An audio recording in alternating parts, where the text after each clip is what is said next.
Hi,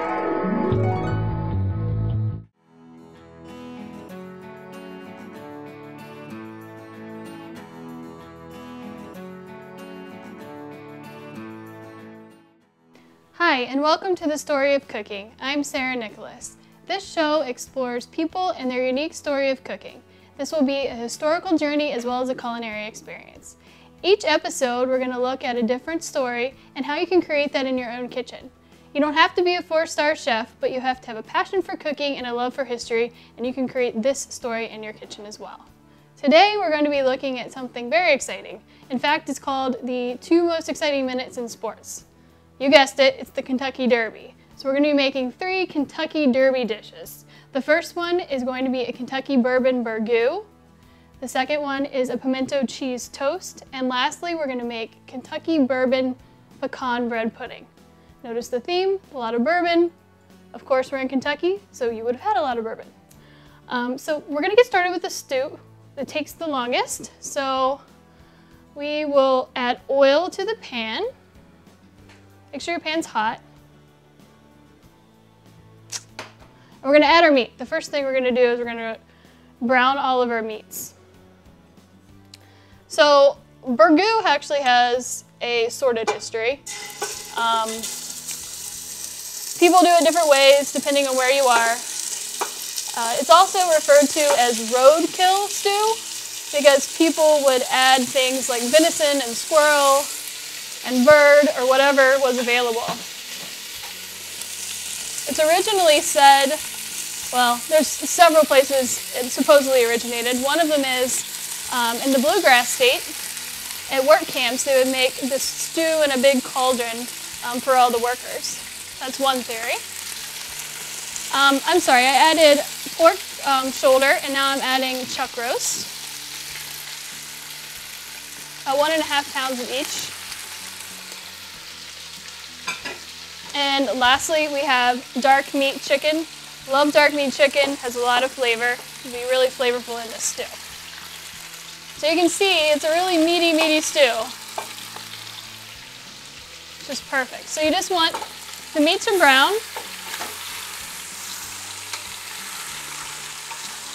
Use a big pot because it's a lot of stuff going in here. And again, you can use whatever you want. You can use just one meat and add more meat. You can use steak, you can use pork, you can use chicken, you can use venison if you like to hunt and you have some venison. Whatever you want. That's what's the beautiful thing about this stew. Whew. All right, let that brown for a second. Another theory of where burgu came from is pretty interesting. It dates back to the Civil War. General Morgan, Confederate General Morgan, in 1860 had a chef. His name was Gustave Joubert, and he was French, obviously, if you can't tell by the name. And he decided that he was going to make this stew for General Morgan. And he put bird in it, but he had such a thick French accent that when he said burgu, or when he said bird stew, it came out sounding like burgu. So some people think he's the father of burgu, even though he didn't intentionally do so. So, I think that's a pretty interesting theory. All right, this meat looks like it's browning, so we're actually going to take this meat out and then brown our vegetables.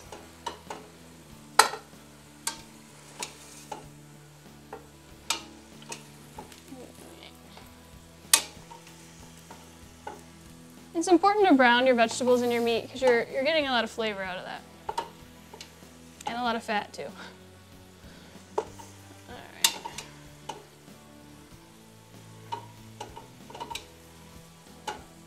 Sorry, struggling a little bit here. Good grief, I put a lot of meat in there. This is not for people that are vegetarians. Have to love meat for this. Okay. Last few pieces. Then we're going to put in our vegetables.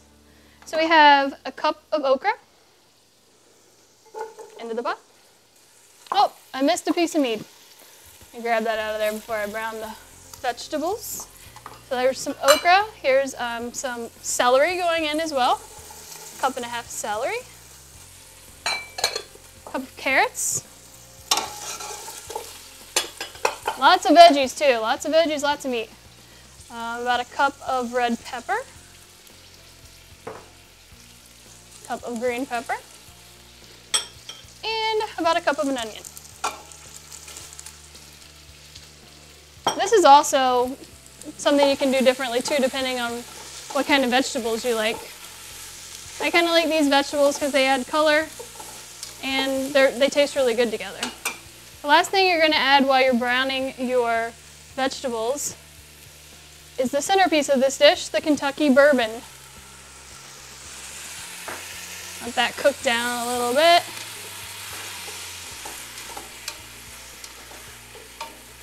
It's really important to have the Kentucky bourbon in your dish if you're making a derby recipe. Okay. All right, you're just gonna let those cook for a minute until the vegetables kind of soften and the bourbon kind of cooks down. You don't want your stuff too boozy. Let's season it a little bit. Pepper. All right.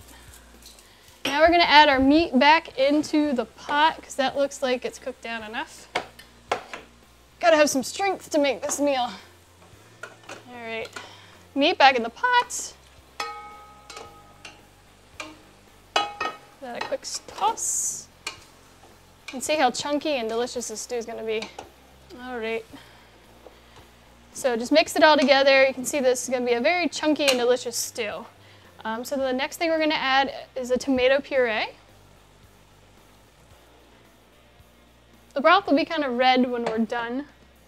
And then enough water just to cover the stew so it simmers while it's cooking. Hi and welcome back. We have everything ready for our Kentucky bourbon bread pudding. We're gonna start with the custard for the bread pudding. Take a bowl with a whisk and you're going to add 5 eggs into your bowl. So there's nothing more southern than bread pudding. And because we're doing it Kentucky Derby style, we're gonna add bourbon, Kentucky bourbon to the bread pudding.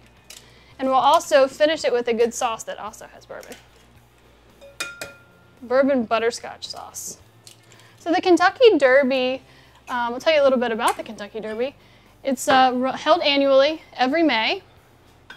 It's part of a series of 3 races, the Belmont, the Preakness, and the Kentucky Derby. The first one's the Kentucky Derby. The Belmont is held in New York. It's the last one, and the Preakness is in Maryland.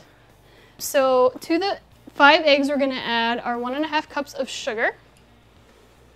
And we're gonna whisk that together.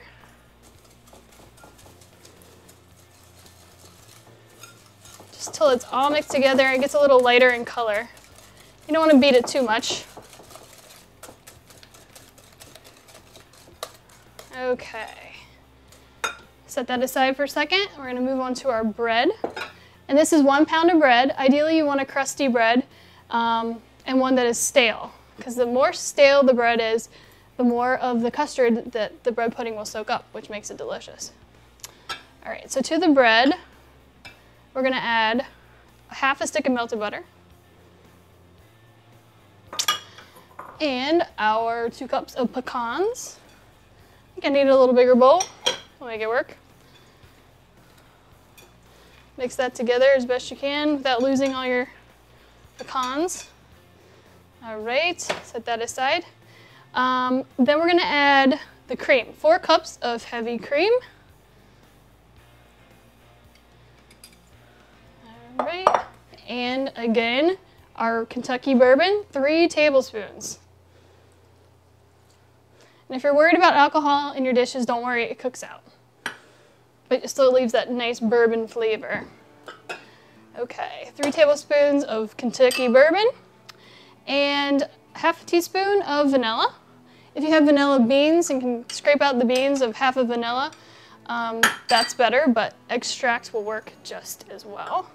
So we're gonna mix all of that a little bit. You can see how it's soaking up the juices. Perfect. All right, add our egg and sugar. Now, again, ideally this would sit for about an hour or so, just so it can soak everything up. You can even leave it in your refrigerator overnight. That makes it even better. It really, really soaks up stuff then. All right, so you can add things like raisins, cranberries, kind of a regional thing. I know in Virginia we always add raisins, but not in Kentucky.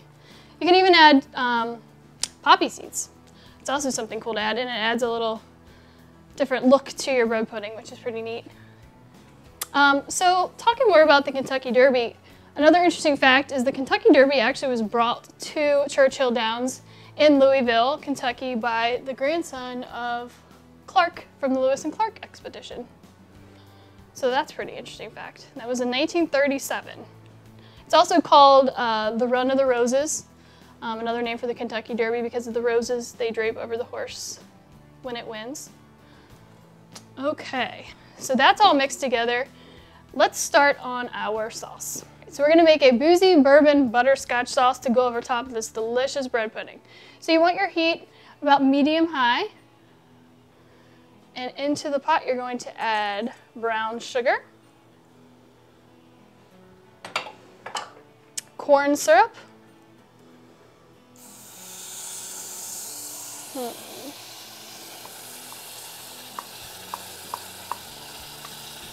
try to get all the corn syrup, it'll really help it, and butter, 3 tablespoons butter.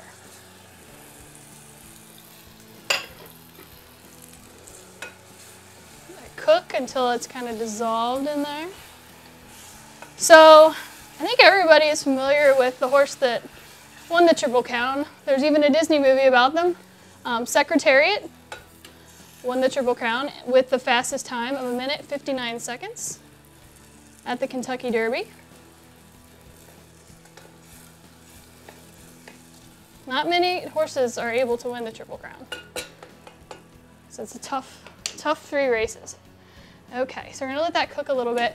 Once that's all dissolved, the sugar's melted, gets kind of thick, we're gonna remove it from the heat to finish it off. You don't want it to burn, so don't get the pan too hot, because burnt butterscotch doesn't taste too good. Shouldn't take too long though. You can see it's already thickening up.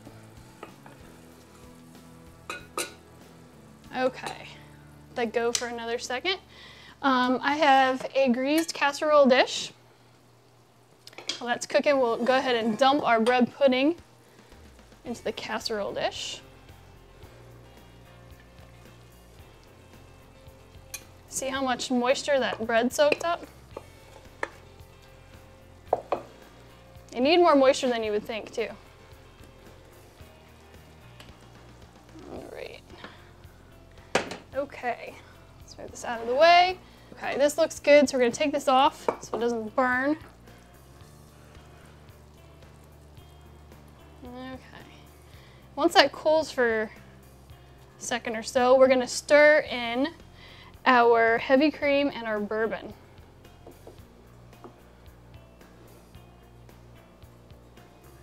Heavy cream, so 1/2 cup of heavy cream, and 1 tablespoon of bourbon. Mix that together, and that's gonna be the topper for your bread pudding when it comes out of the oven. All right, so the bread pudding is going to go in a 325-degree oven for about 1.5 hours, and it should be cooked all the way through, slightly firm and golden on the top. So I'm gonna clean up here, and when we come back, we're gonna finish our stew and make our pimento cheese toast. Hi, welcome back. We're gonna finish our Kentucky bourbon burgu. Just make sure it looks like it's good to go, and it does. It's been going low and slow in the oven. Everything looks like it's cooked through. The meats are cooked through. The veggies are soft, so good to go. We have a few more things to add. We have some potatoes. You can use pre-cooked potatoes if you like. Makes it easy. We have corn. This is just frozen, thawed corn. You can use fresh, of course, which is always good. We have lima beans, my mother's favorite, going in. Getting thicker. And we have 1 tablespoon of Worcestershire. I add Worcestershire to like everything. I love it. It's so good. a pinch of salt, some pepper. All right, let's stir all of that together. It's really thick now. You want it to cook for a little longer so all the potatoes cook through. They won't take long. The corn and the lima beans cook. So that won't be too much longer. All right, so let's just leave that there on low heat, simmering for 10 more minutes or so. While that's working, we are going to start our pimento cheese toast. Pimento cheese in my family go way back. My mom loves pimento cheese. She would make us pimento cheese sandwiches when we were growing up. So it's really easy to make. Very, very easy to make. Get a big bowl so we can mix everything all together in one. I'm going to start with a 1.5 cups of mayo. All that in there. Use good mayo. Do not use low-fat mayo. It will not taste nearly as delicious. And we have 1 4-ounce jar of pimentos, diced and drained.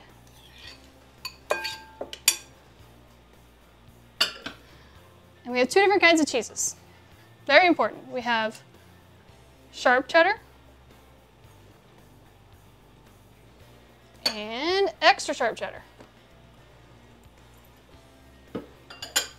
And then lastly, we have Worcestershire. Again, I love Worcestershire. Worcestershire, however you pronounce it. 1 teaspoon of grated onion. And for an extra kick, red pepper. 4th teaspoon of red pepper. I'm gonna mix all of that together. That's all it takes. Very simple, but very, very good. So the Derby is also very special to my family. That's why I was interested in doing a Derby episode. We watch the Derby every single year. Every single year. No matter what we're doing, where we are, we have to watch the Derby.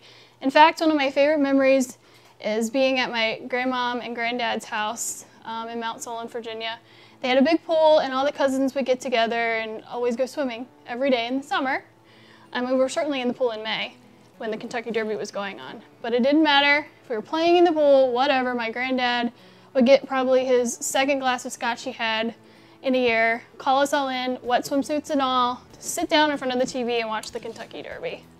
So that's definitely a very vivid childhood memory of mine. We always had pimento cheese on sandwiches.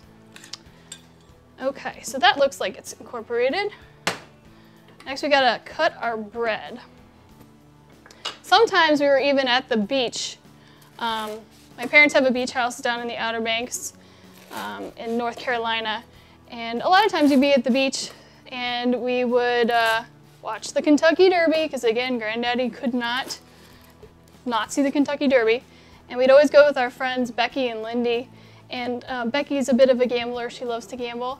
So she would always take the bets and we would sit and watch the Derby and eat a steamer pot out on the porch of, wherever we were staying. And it was just a lot of fun.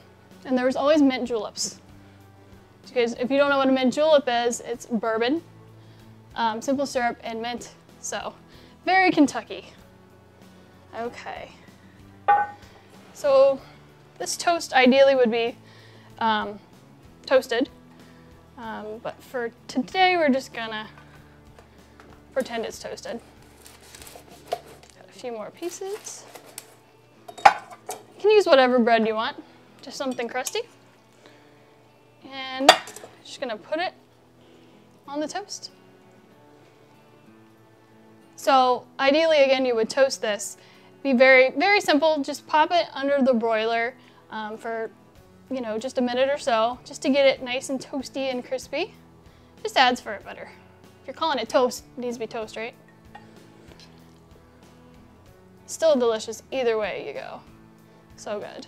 My mom would be proud. This looks really, really good. My mom liked to put a lot of weird things on bread.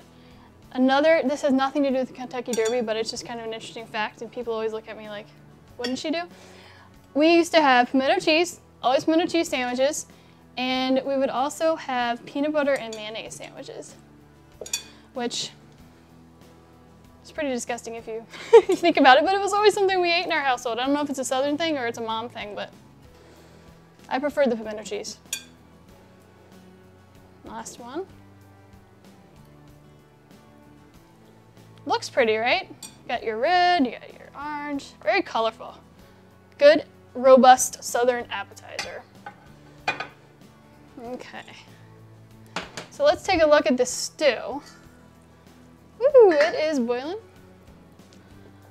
Give it a quick stir. Looks pretty good. Maybe let it go for another minute or so just to make sure those potatoes are cooked all the way through, but it looks delicious. Very colorful. A lot of colorful dishes going on here. A lot of bourbon, a lot of color. Makes for a good party. So the last thing we're gonna add in, more color, parsley. Stir that in. Makes it look even prettier. Kind of looks Christmassy. See, this is a festive stew for any time of year. All right, it looks really good. We're gonna let that go for another minute or so again, just to make sure the vegetables are completely cooked through. I'm going to clean up my space, and when we come back, we'll have all 3 dishes plated and ready for our Kentucky Derby. Okay, we're back and we have all of our dishes almost plated and ready to go for our celebration. The bread pudding has come out of the oven and it's looking great. It's got a nice golden crust to the top, but it's still soft on the inside, which is just what you want. So let's plate that. And this is, we can't forget our bourbon butterscotch sauce. You can drizzle, actually you can drizzle it over the top. Maybe I should have done that first. Drizzle it over the top of the bread pudding, but I like extra because I like the sauce. So I would drizzle it over the top and then drizzle it over the top of the plated dish too. I like a lot of sauce. Another really good way to eat bread pudding too is not with the sauce, but you make it, put it in a bowl and then drown it in whole milk. So good. All right, we have our pimento cheese already ready. Looking good. And our burgu looks like it's done as well. So spoon that out. All the different meats, we have the chuck roast, we have the pork shoulder, we have the dark meat chicken thighs, every sort of vegetable under the sun, red peppers, green peppers, okra, potatoes, carrots. You can really put anything you want into it, obviously. It's gonna taste delicious. All right. So we have our 3 dishes. We have our Kentucky bourbon burgu, full of meat, full of vegetables, very colorful. We have our festive appetizer, the pimento cheese toast, looking good. And then to top it all off, we have our bread pudding drowning in the boozy bourbon butterscotch sauce. Looks good, all ready for a Kentucky Derby celebration. Thank you for joining me on this chapter of the Story of Cooking. I'm Sarah Nicholas. I'll see you next time.